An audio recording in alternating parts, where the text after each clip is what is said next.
pada hari-hari terakhir Allah akan mencurahkan rohnya atas semua orang. Tua, muda, laki, perempuan. Tuhan akan mencurahkan rohnya ke atas semua orang yang merindukan. Karena itu barang siapa yang haus, kata Yesus, hendaklah dia minum. Tuhan Yesus curahkan roh atas manusia di bumi. Biar anak-anakmu menyampaikan nubuatan, beri mimpi dan penglihatan, nyatakan isi hatimu. Biar iman kami bangkit, surga nyatakan kedatangan hari.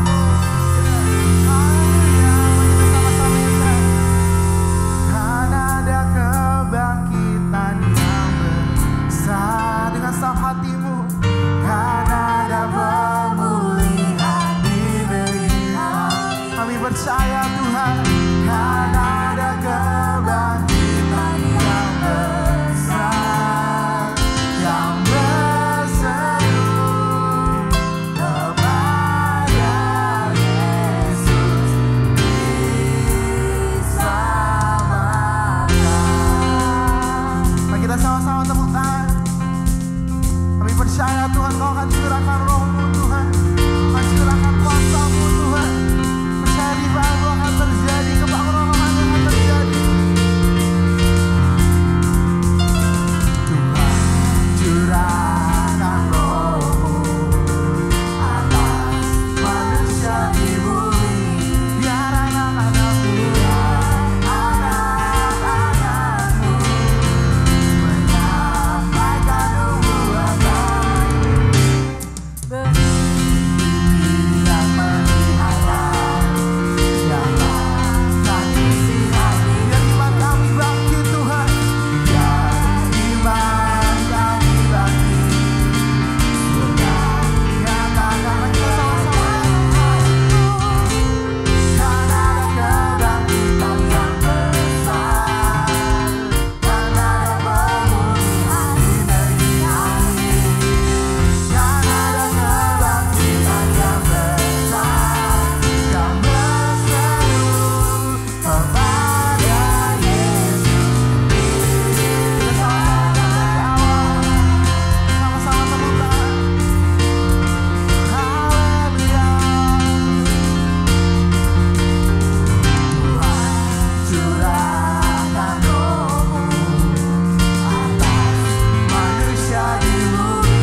Tuhan. Nyatakanlah firman Tuhan. Inilah zaman hamba-Mu. Dan inilah zaman hamba-Mu.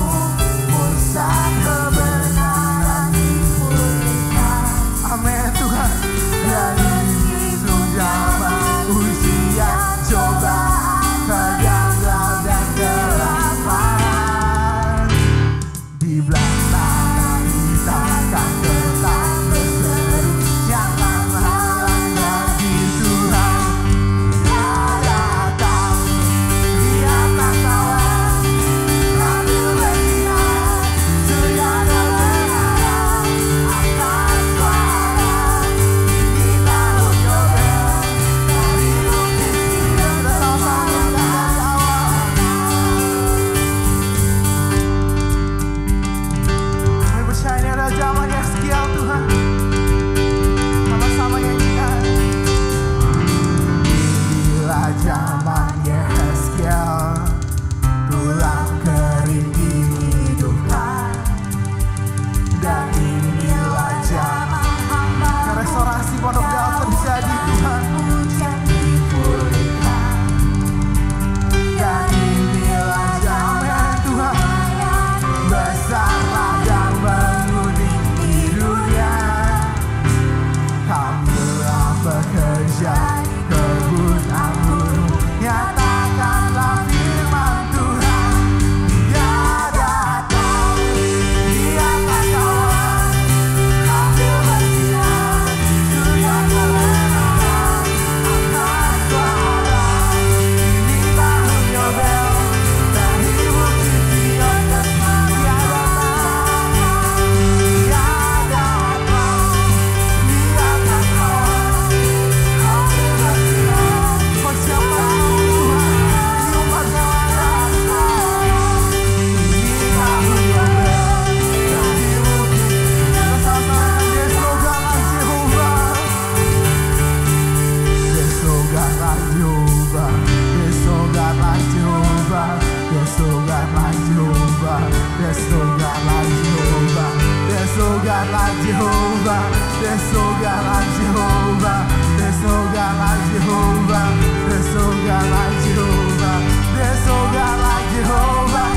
desogalah Jehovah, desogalah Jehovah. Sekali lagi desogalah Jehovah, desogalah Jehovah, desogalah Jehovah, desogalah Jehovah. He comes riding on the clouds, shining like the sun, as the trumpet sounds. Hear your voice, hear our jubilee.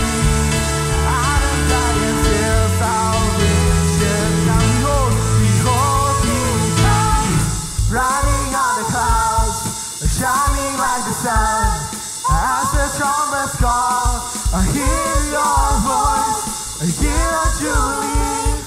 Out of Zion hill, salvation.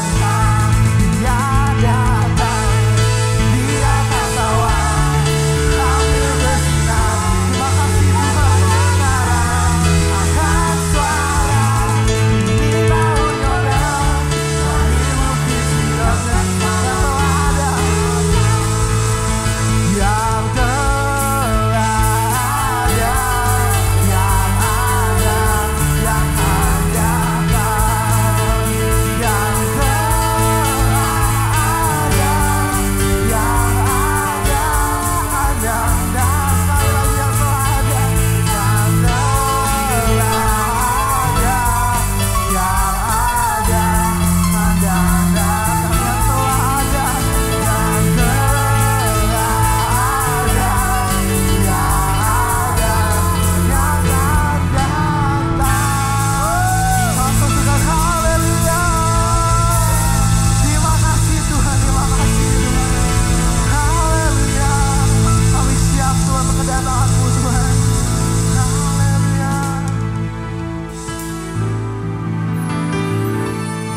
yang sama-sama siapkan hati kita.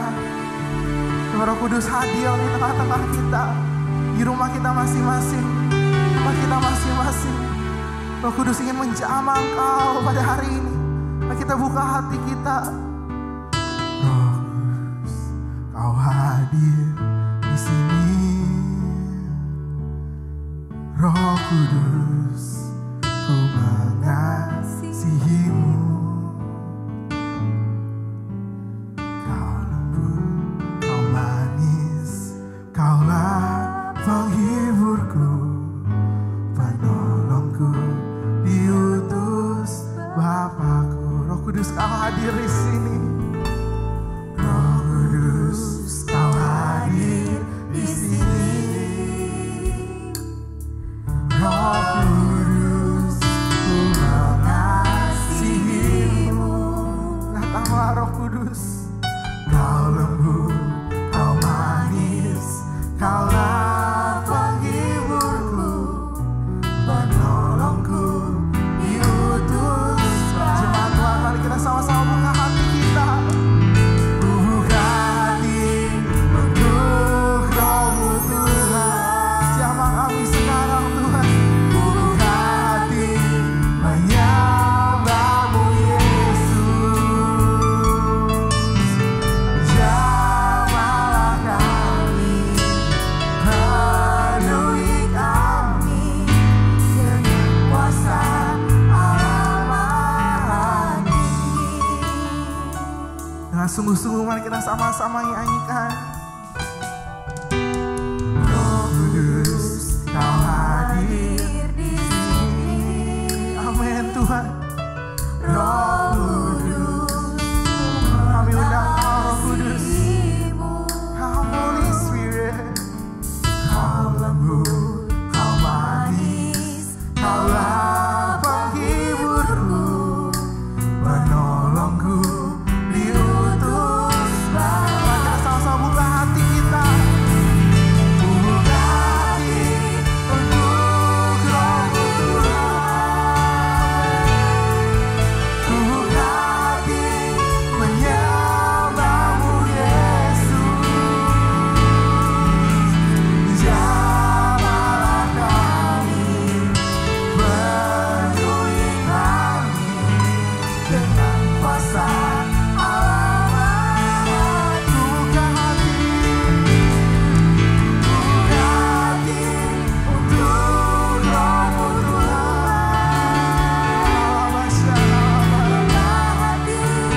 Menyembah-Mu Yesus. Jamahlah kami, penuhi kami dengan kuasa Allah Maha. Buka hati untuk jamahan. Mari kita berserah di dalam hadirat penuh. Ambil alih kami Tuhan. Kau ambil alih seluruh hidupku. Biarlah-Mu menyertai. Buka hati, buka hati untuk jamahan. Buka hati kami Tuhan. Jamah kami sekarang Tuhan. Kau ambil alih seluruh hidupku. Biarlah-Mu. Mari kita sama-sama sudah diangkat suara-Mu. Buka hati kami Tuhan. Tidak terbatas Tuhan dan waktu Tuhan. Supaya jamah kami Tuhan. Di rumah kami, di kamar kami, jamah kami Tuhan. Kami berjumpa dengan Engkau Tuhan. Kami dipenuhi kembali oleh Roh Kudus.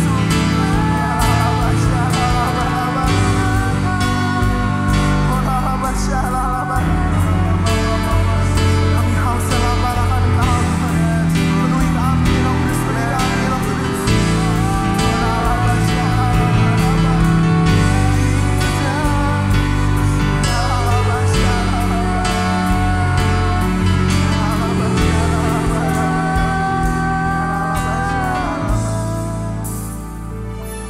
Beri api, beri hujan,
hujan. Kami minta Tuhan setia Kau janjikan menembus. Roh Kudus beri kuasa, urapan turun sekarang. Curahkanlah kuasa-Mu,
kuasa-Mu Bapa, Yesus dan Roh Kudus. Mujizat terjadi. Waktu hadirat-Mu turun dan menjamah setiap kami, dimanapun kami berada. Di rumah, bahkan sedang ada di ranjang rumah sakit sekalipun. Curahkan kuasa-Mu Tuhan. Mujizat terjadi saat ini, sekarang ini. Lumpuh berjalan, buta melihat, tuli mendengar, bahkan berdosa diampuni dengan bertobat. Seisi rumahmu diselamatkan. Dan pada akhir zaman waktu sangkakala berbunyi, kita terangkat di surga, nama kami tertulis di kitab kehidupan dalam berkat Bapa, Yesus dan Roh Kudus. Dalam nama Yesus. Amin.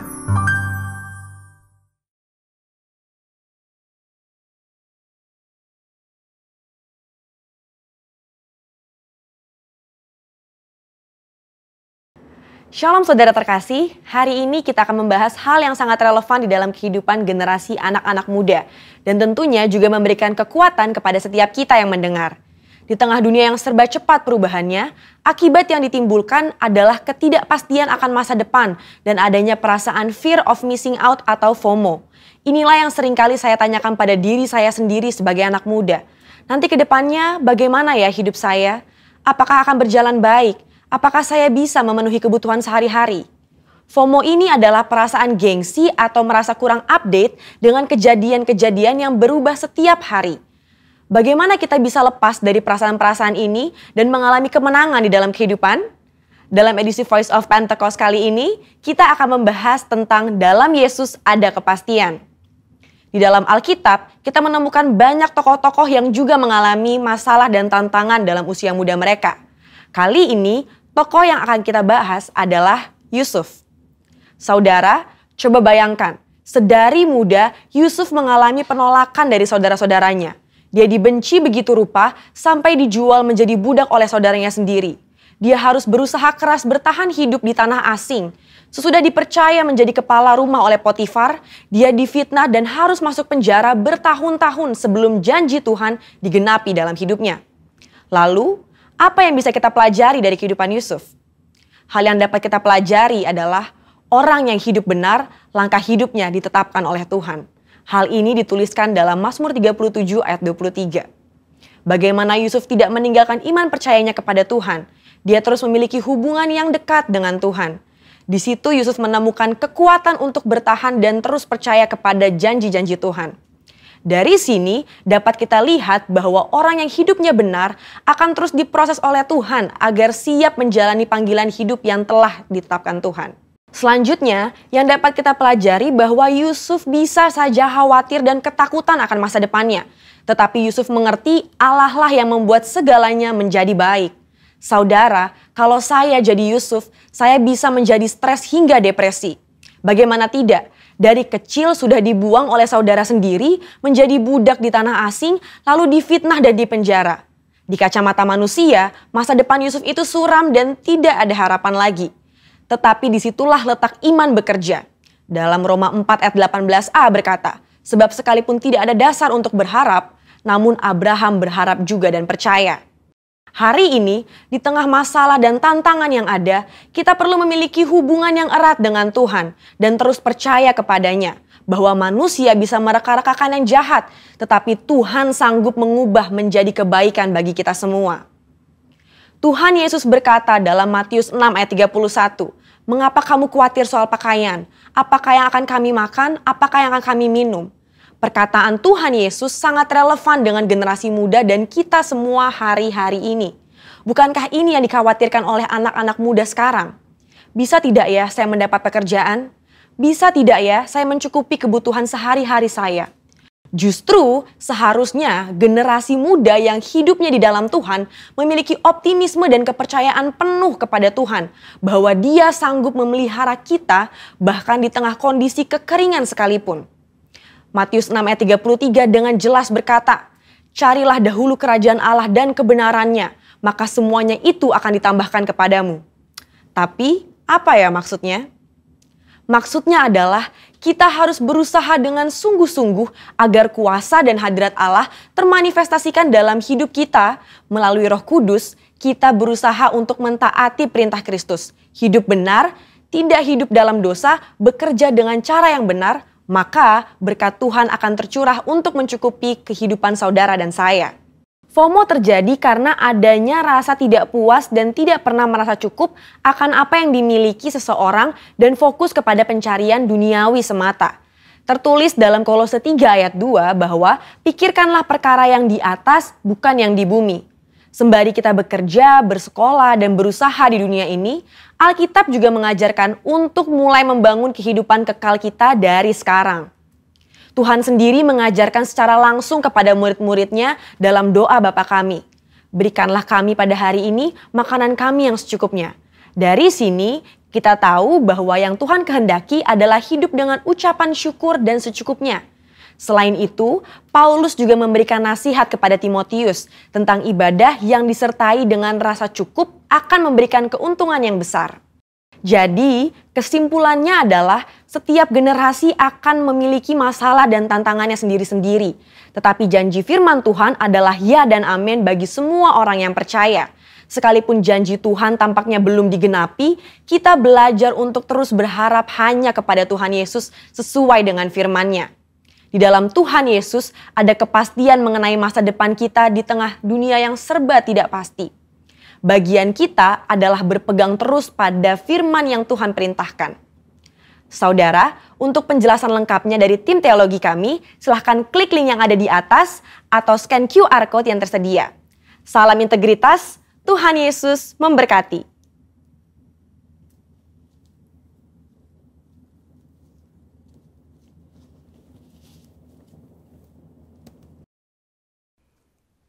Salam miracle. Tuhan Yesus Kristus adalah masternya miracle. Yesus dikandung, dilahirkan, dan melayani dengan penuh miracle. Miracle yang luar biasa waktu dia tergantung di kayu salib. Dan dia berkata, sudah selesai. Lalu Yesus dikuburkan, hari ketiga dibangkitkan. Dan dia naik ke surga. Dan mujizat yang terbesar, dia akan menjemput kita kembali. Di dalam Dia kita pasti terima dan jadi alat miracle-nya. Biarlah kita belajar bersama-sama tentang 7 lifestyle murid Kristus di akhirnya akhir zaman. Dalam topik murid Kristus yang dewasa. Nats kita akan ambil dari Ibrani 5 ayat 13. Sebab barang siapa masih memerlukan susu, ia tidak memahami ajaran tentang kebenaran. Sebab ia adalah anak kecil. Apalah artinya kita memasuki akhirnya akhir zaman, tapi kualitas kekristenan kita, kualitas spiritual jernih hidup rohani kita, ternyata masih seperti anak kecil. Seharusnya kita bertumbuh dewasa, karena Kristus akan datang sebagai mempelai pria surgawi, dan kita mempelai wanita surgawinya. Karena itu Rasul Paulus menegur jemaat di Ibrani. Dia berkata, sebab barang siapa yang masih memerlukan susu, sekian lama jadi Kristen ikut Tuhan, tapi masih suka firman-firman yang susu, yang empuk-empuk, yang enak-enak. Nggak mau ditegur, nggak mau diproses. Maunya instan, langsung minum susu, minum susu, minum susu. Minum susu bagus untuk balita. Bayi di bawah 5 tahun, tapi umur 25 tahun susu, itu namanya bukan imut-imut, tapi amit-amit. Sebab barang siapa masih memerlukan susu, ia tidak memahami tentang ajaran kebenaran, tidak paham-paham kebenaran. Dan ia adalah anak kecil.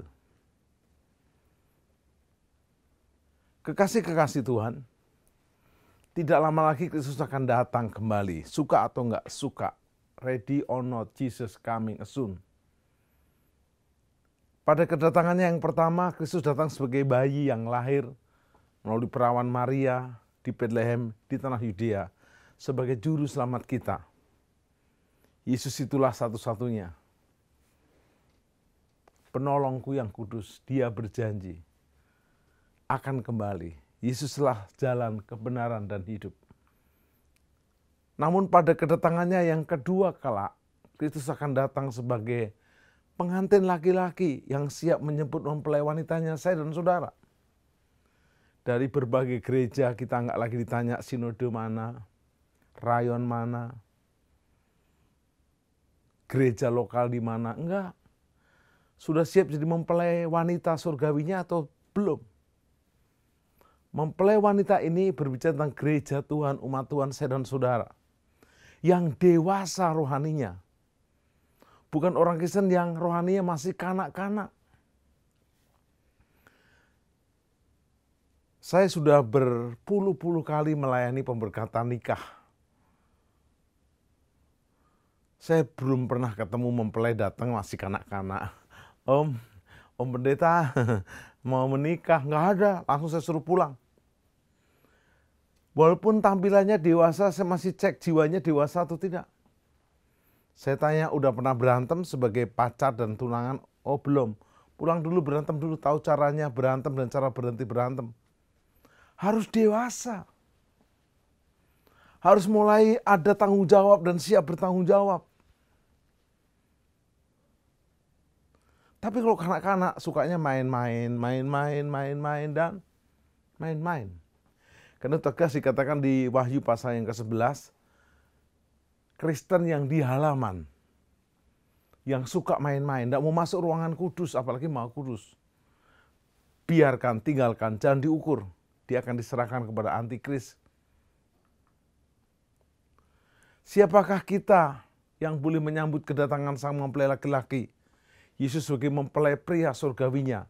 Menurut 1 Tesalonika 4:16, harpazo, repturo, rapture terjadi. Bahkan waktu 1 Korintus 15:51, pujiannya berkata begini. Siapakah kita menyambut kedatangan sang mempelai laki-laki, yaitu Yesus Kristus? 1 Korintus pasal 15:51. Dia akan datang, sangkakala akan berbunyi. Orang yang sudah mati dalam Tuhan dibangkitkan, kita akan diubahkan. Di 1 Tesalonika 4 ayat 16 kita mengalami repturo harpazo. Pujiannya seperti ini. Kalau bunyi sangkakala, kalau bunyi sangkakala, kalau bunyi sangkakala, kalau bunyi sangkakala ku ada. Kalau bunyi sangkakala, kalau bunyi sangkakala, kalau bunyi sangkakala, kalau bunyi sangkakala ku ada. Yes. Mumpung masih ada waktu dan mumpung ada masih kesempatan, marilah kita pergunakan semaksimal mungkin untuk kita mengejar perkenanan Tuhan dengan menjadi mempelai wanita surgawinya murid Kristus yang dewasa, bukan kekanak-kanakan. Di Matius 24, Yesus mengajarkan tentang tanda-tanda akhir zaman. Ada 10 tanda, dan 10 tanda, 9 tanda sudah tuntas terjadi. Gempa bumi, kelaparan, bencana alam, kabar perang, deru perang, kasih menjadi dingin, murtad tambah banyak. Dan ayat yang ke-11 dikatakan, Matius 24, Injil kerajaan ini diberitakan ke seluruh dunia dan tibalah hari kesudahnya. Sudah mulai terjadi. Kalau kita tidak menjadi orang-orang Kristen yang dewasa, kita bisa tertinggal. Kondisinya di halaman, kanak-kanak suka bermain-main. Padahal Kristus menghendaki kita anak-anaknya, murid-muridnya terus bertumbuh dewasa sehingga kita mencapai kedewasaan penuh. Dan tingkat pertumbuhan kita sesuai dengan kepenuhan Kristus sehingga kita bukan lagi anak-anak, tapi kita jadi mempelai wanita surgawinya yang dewasa. Kerohanian yang tidak bertumbuh atau tetap saja menjadi kanak-kanak disebut pula juga kerdil rohani. Di dalam Perjanjian Lama dinyatakan bahwa kerdil ada salah satu jenis cacat rohani. Imamat 21 ayat 18-20. Kekerdilan rohani sangat menghambat kemajuan pekerjaan Tuhan. Kalau kerdilnya karena dibonsai masih cantik dan laku dijual. Tapi kalau kerdilnya karena kesalahan kita jadi kanak-kanak seumur hidup kita. Cirinya gampang, diajak melayani kagak mau. Diajak rajin setia kagak mau. Kok nggak lagi ibadah, lagi nggak mood Pak Pendeta? Kok nggak melayani?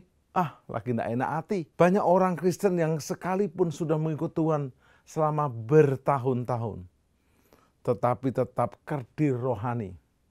Lakunya tidak berubah, tidak berubah. Kalau Yesus kesetiaannya tidak berubah, kalau Yesus hal yang positif, keagungannya, kasihnya nggak berubah, tapi kerdil rohani ini adalah pertumbuhan rohani yang tidak berubah. Tak pernah bertumbuh sebagaimana yang Tuhan harapkan. Di Ibrani 5:12 ditegur dengan keras, ditinjau dari sudut waktu. Sudah seharusnya menjadi pengajar. Kamu masih perlu diajarkan asas-asas pokok dan kamu masih memerlukan susu, bukan makanan keras. Susu itu nikmat bagi balita. Bagi kita segede ini, minum susu lemes. Ayo bertumbuh dewasa. Tanda nyata orang yang kerdil rohani, kanak-kanak rohani, misalkan, gampang sekali tersinggung. Sedikit-sedikit tersinggung, namanya salah disebut, tidak disebut, tidak disambut, tidak dihargai, tersinggung, tersungging. Mudah marah. Sering bersungut-sungut, walaupun dia tidak punya sungut. sering mengeluh, tidak mudah menerima nasihat atau teguran, emosi, minta pindah gereja, pindah pelayanan. Terakhir pindah surga, dari mana? Kalau dari surga ya bisa ke neraka. Selalu membenarkan diri sendiri. Susah untuk taat. Selalu ada alasan, dia bukan sarjana hukum SA, sarjana alasan. Alasan saja. Untuk bisa kita menjadi mempelai Kristus, orang percaya harus meninggalkan kekerdilan rohani. Meninggalkan sifat kanak-kanak. Seperti 1 Korintus 13 ayat 11. Tinggalkan kanak-kanak, mulai bertumbuh dewasa. Punya tanggung jawab, tidak di halaman. Kristen halaman, kalau digambarkan dengan bait suci adalah baru terima Yesus, dibaptis, berhenti di situ, tidak mau masuk ruang kudus. Di ruang kudus itu ada 3 alat. Ada meja roti, berarti kita dipenuhi dengan firman. Ada kandil emas, 7 kandil emas yang menyala 24 jam, artinya Roh Kudus memimpin kita. Dan ada mesbah, doa emas, kehidupan dipenuhi dengan doa. Ini menjadi gaya hidup kita. Wahyu 19:7, marilah kita bersukacita dan bersorak-sorai dan memuliakan Dia karena hari perkawinan anak domba telah tiba dan pengantinnya, berarti pengantinnya yang dewasa telah siap sedia. Pengantin yang dewasa, pengantin yang makin serupa dengan Kristus. Kedewasaan rohani tidak didapat secara otomatis seiring dengan pertambahan usia, bukan. Atau pertambahan pengetahuan atau pertambahan pengalaman. Kedewasaan rohani merupakan tahapan pertumbuhan iman berdasarkan ketaatan dalam mengikuti ajaran yang benar tentang pemuritan yang alkitabiah. Yang ku rindukan hanya Kau, Yesus. Nyatakan pribadi-Mu dalam hidupku.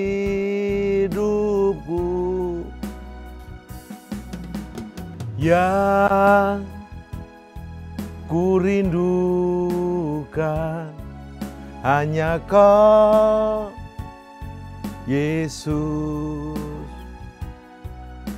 Nyatakan pribadi-Mu dalam hidupku.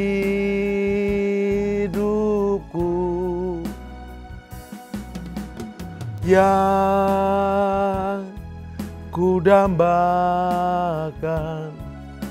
menjadi seperti Kau, Yesus, di dalam perkataan, pikiran, perbuatan, menjadi seperti Kau, Yesus, menjadi seperti Kau, Yesus, menjadi sempurna dalam seluruh hidupku. Bersama-sama menjadi, angkat tangan saudara, seperti Kau, Yesus, menjadi seperti Kau, Yesus, menjadi sempurna dalam seluruh hidupku, dalam seluruh hidupku, dalam seluruh hidupku.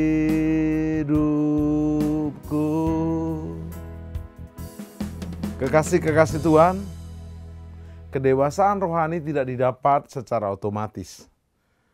Seiring dengan pertambahan usia atau pengetahuan atau pengalaman kita. Ada yang berikan moto begini, bertambah tua itu pasti, tapi bertambah dewasa itu pilihan. Ada orang makin tua tapi nggak dewasa-dewasa, karena dia tidak memilih untuk menjadi dewasa di kekanak-kanaan. Kalau dia pendeta, namanya pendeta yang kekanak-kanaan. Kalau dia suami yang kekanak-kanaan, nggak enak. Dia istri pun istri yang kekanak-kanaan, direktur kekanak-kanaan. Wow. Kedewasaan rohani merupakan tahapan pertumbuhan iman berdasarkan ketaatan kita dalam mengikuti ajaran yang benar dalam proses pemuritan yang alkitabiah. Mari kita bongkar secara perlahan. Mungkin Anda bisa membohongi pendeta saudara, membohongi istri atau suami Anda, sahabat Anda, tapi Anda tidak mungkin membohongi diri Anda sendiri, apalagi membohongi Tuhan. Ciri-ciri seseorang yang dewasa rohaninya. 1. Memiliki persekutuan yang erat dengan Yesus, Galatia 2:20. Erat, intim dengan Dia. Wow, doa itu menjadi kesukaan. Bukan begini, ya kok doa lagi? Kan minggu lalu, bulan lalu, tahun lalu udah doa. Kok sekarang doa lagi? Dia lupa tiap hari dia makan. Dia tidak ngomel, kok tadi pagi udah makan, siang udah makan, sore kok makan lagi? Enggak. 2. Memiliki pengetahuan yang solid tentang kebenaran Alkitab. Tidak tersesatkan oleh pengajaran dan terombang-ambingkan oleh kesesatan dunia. Solid. Membaca Alkitab secara utuh. Dari kejadian, keluaran, imamat, bilangan, ulangan, Yosua, hakim-hakim, Rut 1-2 Samuel, 1-2 Raja, 1-2 Taware, Isra, Nehemia, Esther, Ayub, terus sampai Maleaki, Matius, Markus, Lukas, Yohanes, Kisah Rasul sampai Yudas, dan akhirnya Wahyu. Stabil dan konsisten dalam menjaga kekudusan hidup, baik di hadapan Allah maupun di hadapan manusia. Karena itu kita pendeta tidak boleh menikahkan suami istri hanya berdua pengantin dengan pendeta. Itu nikah yang nggak jelas. Selanjutnya memiliki buah-buah roh. Galatia 5:22 ada 9 buah roh. Kasih, sukacita, damai sejahtera, sabar, murah, dan baik serta bersifat setia, lemah lembut juga penguasaan diri. Itu buah roh dalam anak Tuhan yang dewasa. Punya keinginan yang tulus untuk melayani orang lain tanpa disuruh. Udah menjadi gaya hidup, lifestyle.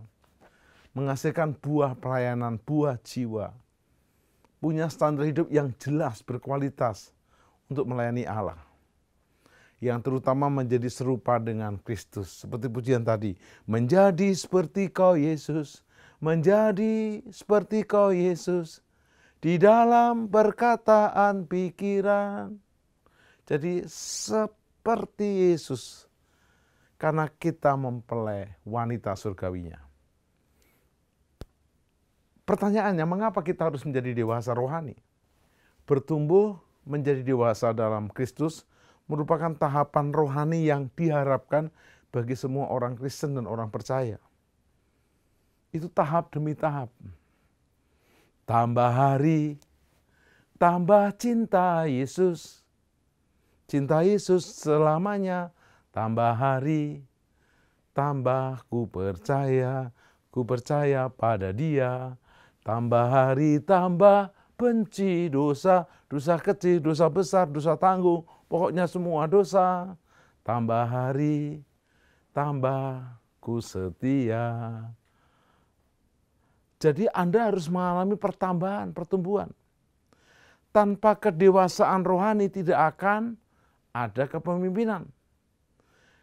Yang pada dasarnya penting bagi gereja Kristus untuk semakin bertumbuh dalam memenuhi panggilan menyelesaikan amanat agung. Hanya pengikut yang dewasa rohani dapat beroposisi secara efektif dan mengalahkan setan beserta seluruh kekuatan gelapnya. Matius 12 ayat 29. Pengaruh besar bagi dunia saat ini hanya dapat diberikan oleh orang Kristen yang memiliki kedewasaan rohani. Makin dewasa, semakin serupa Kristus. Seperti kita lihat suami istri yang sudah lama menikah, lama-lama mukanya mirip. Mereka bak pinang dibelah dua. Karena selalu bersama-sama. Dan memang orang itu akan seperti yang dia sembah. Kenapa ada orang manusia serigala, seperti manusia serigala yang disembah serigala. Melalui kehidupan pribadinya seseorang dapat dewasa rohani, dapat menceritakan tentang Yesus kepada dunia, menjadi saksinya. Nah, kita akan lihat sekarang langkah-langkah bagaimana Bapak, Ibu, Saudara, dan saya untuk boleh menjadi murid yang punya gaya hidup dewasa dalam Kristus. Saya akan berikan 4 langkah. Yang pertama, murid sejati adalah seorang yang berakar dalam firman Tuhan. Yohanes 8 ayat 31, maka katanya kepada orang Yahudi yang percaya kepadanya, jikalau kamu tetap dalam firman-Ku dan kamu benar-benar adalah murid-Ku. Tetap dalam firman-Ku. Jadi kalau Anda dan saya murid yang bertumbuh dewasa, akar kita adalah firman. Murid sejati adalah seorang yang berakarnya hanya dalam firman, bukan teologia. Karena bisa menjadi tolologia, cocokologia, mencocok-cocokkan. Baca firman tiap hari, renungkan firman. Kurenungkan firman-Mu di Alkitab secara utuh. Siang dan malam ku pegang firman-Mu dan ku lakukan. Yang kedua, bertumbuh di dalam Kristus. Bertumbuh dalam iman sebagai murid Kristus menuntut suatu hal yang dapat mengukur sesuatu untuk pertumbuhan itu. Pertumbuhan tidak hanya dari dalam tetapi juga dari luar. Sesuatu yang bisa dilihat menjadi ukuran. Ini bukan hanya masalah perasaan kita saja, tapi adalah komitmen pertumbuhan kerohanian kita.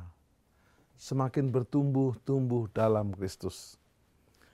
Di luar perasaan kita ada tolok ukur yang jelas untuk mengukur pertumbuhan itu. Hal ini berhubungan dengan pengenalan dan hidup sesuai dengan firman Tuhan itu sendiri. Selain itu intinya adalah bahwa kita terhubung, bersambung. Kita berada dalam persekutuan dengan Kristus. Tanpa berhubungan dengan Kristus, kita tidak mungkin ada dalam pertumbuhannya.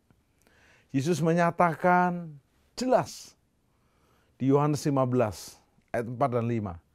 Tinggal di dalam aku dan aku di dalam kamu. Terhubung dengan Kristus berarti bahwa saudara mau membiarkan diri saudara dididik di dalam firman-Nya. Tinggal bertumbuh di dalam Dia. Yang ketiga, murid sejati menundukkan diri sepenuhnya kepada ketuhanan Kristus. Jika Kristus bukan Tuhan atas seluruh aspek hidup kita, maka Dia sama sekali bukan Tuhan atas hidup kita. Tuhan bahasa Yunani adalah kurios, artinya penguasa tunggal. Adakah Yesus kau parkir di depan rumah atau di ruang tamu, jangan masuk ke dalam kehidupanku. Harus masuk, semuanya terbuka, Dia kurios, penguasa atas hidup kita seutuhnya. Ini berarti jika masih ada bagian dalam hidup kita yang tidak diserahkan dan ditundukkan kepada Dia sebagai penguasa tunggal atas hidup kita, maka sesungguhnya semua bagian lain yang telah kita tundukkan tidak ada artinya. Tidak bernilai. Tuhan Yesus menuntut pengabdian yang sepenuhnya, total. Mereka harus memberikan prioritas utama bagi Tuhan sebagai kurios. Contohnya mengasihi Dia untuk selamanya, Lukas 14 ayat 26. Menyangkal diri sendiri, Matius 16 ayat 24. Memikul salibnya, Matius 16 ayat 24. Mengikut Dia, Lukas 14 ayat 27. Melepaskan sesuatu yang dimiliki dan mengikut Dia, Lukas 14 ayat 33. Kalau Anda sudah melakukan hal ini, wow. Anda akan menyelesaikan dengan sempurna langkah yang keempat. Murid sejati yang bertumbuh dewasa, hidup dalam kasih. Yohanes 4:13 ayat 34-35 berkata begini, aku memberikan perintah baru kepada kamu, yaitu supaya kamu saling mengasihi. Sama seperti aku mengasihi kamu, demikian pula kamu harus saling mengasihi. Dengan demikian semua orang akan tahu bahwa kamu adalah murid-muridku, yaitu jikalau kamu saling mengasihi. Tidak ada tolak ukur yang lebih besar untuk kehidupan murid-murid Kristus selain mempraktekkan sebuah gaya hidup saling mengasihi. Semua orang akan tahu kalau kita ini murid Kristus bukan melalui kekayaan, pangkat atau status sosial yang tinggi, melainkan melalui hidup yang saling mengasihi. Sering kita akan digoda begini, katanya Kristen, kok nggak ada kasih? Jangan marah. Mereka udah tahu Kristen itu kasih. Justru kalau Kristen tidak ada kasih, diledek, dibully, bersyukur. Karena Kristus juga penuh kasih. Biarlah pujian ini mengingatkan kita untuk kita sama-sama belajar. Hidup dipenuhi kasih. Hidup mempraktekkan kasih. Menjadi seperti Kau, Yesus. Menjadi seperti Kau, Yesus.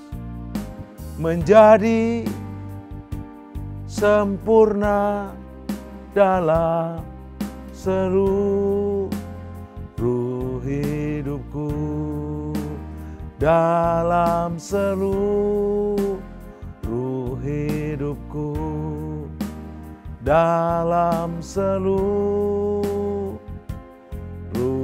hidupku. Mari kita berdoa. Tentu kami nggak bisa disalibkan seperti disalibkan yang nyata. Tapi kami menyalibkan daging kami. Dan kami bisa mempraktekkan hidup kami untuk dipenuhi kasih seperti Kristus. Di kayu salib mengampuni orang yang menyalibkannya. Kasih yang sempurna. Kalau ada di antara kami yang sedang berantem, pahit, tegang, bertengkar, kayak kanak-kanak, ampuni kami. Kami bertumbuh dewasa, dipenuhi dengan kasih. Dan jika ada di antara kami yang sakit, Tuhan sembuhkan, Tuhan pulihkan, perbarui. Dan kami tahu kalau kami tinggal di dalam Engkau, Engkau dalam aku, kami pasti bertumbuh, berbuah, dan dewasa. Kami dan seisi rumah kami boleh menjadi murid yang dewasa. Sehingga kami semakin serupa Kristus. Terima kasih Aba ya Bapa, terima kasih Yesus, terima kasih Roh Kudus. Dalam nama Yesus, kami siap menjadi murid yang punya gaya hidup dewasa dalam Kristus. Amin. Deklarasi iman Mazmur 91, dalam lindungan Allah. Orang yang duduk dalam lindungan yang maha tinggi dan bermalam dalam naungan yang maha kuasa akan berkata kepada Tuhan, tempat perlindunganku dan kubu pertahananku, Allahku yang kupercayai. Sungguh, dialah yang akan melepaskan engkau dari jerat penangkap burung, dari penyakit sampar yang busuk. Dengan kepaknya ia akan menudungi engkau, di bawah sayapnya engkau akan berlindung. Kesetiaannya ialah perisai dan pagar tembok. Engkau tak usah takut terhadap kedahsyatan malam, terhadap panah yang terbang di waktu siang, terhadap penyakit sampar yang berjalan di dalam gelap, terhadap penyakit menular yang mengamuk di waktu petang. Walau 1.000 orang rebah di sisimu, dan 10.000 rebah di sebelah kananmu, tetapi itu tidak akan menimpamu. Engkau hanya menontonnya dengan matamu sendiri dan melihat pembalasan terhadap orang-orang fasik. Sebab Tuhan ialah tempat perlindunganmu, yang maha tinggi telah kau buat tempat perteduhanmu. Malapetaka tidak akan menimpa kamu, dan tulah tidak akan mendekat kepada kemahmu. Sebab malaikat-malaikatnya akan diperintahkannya kepadamu untuk menjaga engkau di segala jalanmu. Mereka akan menatang engkau di atas tangannya, supaya kakimu jangan terantuk kepada batu. Singa dan ular tedung akan kau langkai. Engkau akan menginjak anak singa dan ular naga. Sungguh hatinya melekat kepadaku, maka aku akan meluputkannya. Aku akan membentenginya, sebab ia mengenal namaku. Bila ia berseru kepadaku, aku akan menjawab. Aku akan menyertai dia dalam kesesakan. Aku akan meluputkannya dan memuliakannya. Dengan panjang umur akan kukenyangkan dia, dan akan kuperlihatkan kepadanya keselamatan daripadaku. Mazmur 91. Dalam lindungan Allah, Bapa Surgawi, Yesus Kristus, dan Roh Kudus.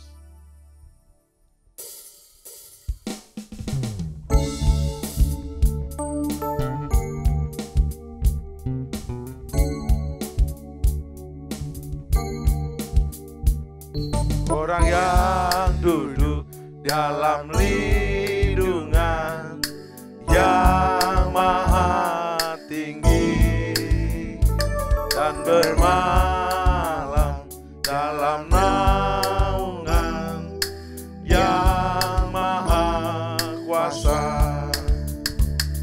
akan berkata kepada Tuhan tempat perlindunganku dan kubur pertahananku, Allahku yang ku percayai. Sungguh Dialah yang akan melepaskan engkau dari jerat penangkap burung, dari penyakit sampar yang busuk. Dengan gempanya Ia akan menudungi engkau, di bawah sayapnya engkau akan berlindung. Kesetiaannya ialah perisai dan pagar tembok. Engkau tak usah takut terhadap kedahsyatan malam, terhadap panah yang terbang di waktu siang, terhadap penyakit sampar yang berjalan di dalam gelap, terhadap penyakit menular yang mengamuk di waktu petang. Walau seribu orang rebah di sisimu dan 10.000 di sebelah kananmu, tetapi itu tidak akan menimpamu. Engkau hanya menontonnya dengan matamu sendiri dan melihat pembalasan terhadap orang-orang fasik. Sebab Tuhan ialah tempat perlindunganmu, yang maha tinggi telah kau buat tempat perteduhanmu. Malapetaka tidak akan menimpa kamu, dan tulah tidak akan mendekat kepada kemahmu.